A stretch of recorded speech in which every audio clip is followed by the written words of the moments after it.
ضمن برنامج الاحتفال بعيد يناير رأس السنة الأمازيغية من 9 إلى غاية 14 من شهر جانفي، قام السيد أحمد كروموالي ولاية بسكرة عقول رفقة الوفد المرافق له بتدشين معرض في دار ثقافة أحمد رضا حوحو تضمن أجنحة للأكلات الشعبية والملابس التقليدية وصناعة الفخار وبعض الإصدارات والبحوث الأمازيغية. من ولاية بسكرة المراسل ميلود بوشانة.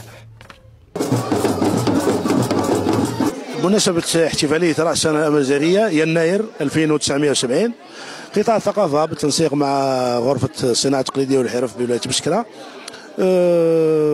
قدمنا احتفالية بهذه المناسبة مشاركة عدة جمعيات فاعلة ما يقارب 17 جمعية بالإضافة إلى 16 حرفي من شتى بلديات الولاية بحضور السلطات المعنية على رأسهم السيد والي. نتمنى سنة سعيدة لكل الجزائريين، دامت أفراح الجزائر، ونتمنى التوفيق والازدهار للوطن. السي العبدي مدير غرفة الصناعة التقليدية والحرف لولاية بسكرة.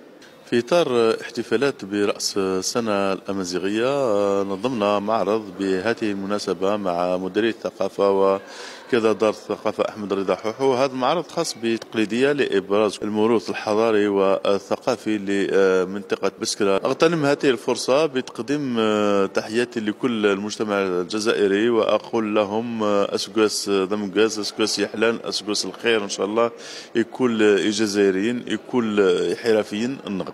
السلام عليكم ورحمة الله تعالى وبركاته. أسقاس مقاس يتمنى غيتوتنا نغلان وسيلة طامورتنا الجزائر وسيلة طامورتنا نزغار كاع. نطلب ربي العافية تتلهنا يتمديد النغ يزنزل ربي البركة تتلهنا دلامان يزنزل ربي تيفاوت فوسان كاع يدقي من تنميرت. عيدكم سعيد، عيد سعيد لمناسبة يناير وكل عام أنتم بخير. أسقاس مقاس.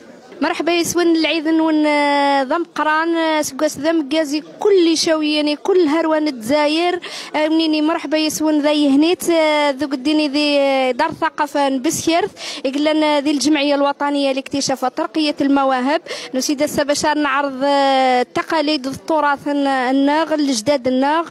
نحتفل اليوم بالعيد الأمازيغي عيد جدادنا وجد مسرورون بهذا العيد لنبين لأبنائنا ولأطفالنا مدى أهمية الحفاظ على التراث وجد مسرورون.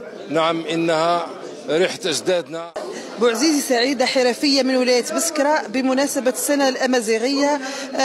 نتمنى للشعب الجزائري كل الهناء إن شاء الله. أجواء احتفالية رائعة بهذه المناسبة، ونتمنى إن شاء الله هذه السنة الأمازيغية الجديدة ترجع لنا بالهنا بالسعادة، تعود علينا فال للجزائر الجديدة إن شاء الله.